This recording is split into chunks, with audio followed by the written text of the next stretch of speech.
রাহু এবং চন্দ্র যদি একত্রে 6th হাউসে বসে থাকে সেক্ষেত্রে জাতকের কি ঘটনা ঘটতে পারে? Very very very important point.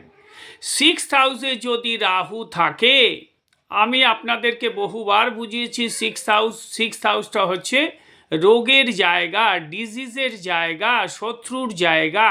এই জায়গায় যদি আপনার গ্রহণ যোগ হয়ে বসে থাকে সেক্ষেত্রে জাতকের কি হতে পারে? মে ফোর্স টু কমিট সুইসাইড।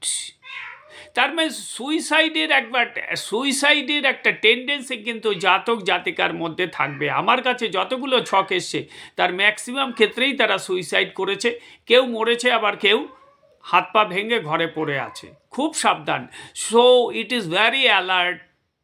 যদি 6th হাউসে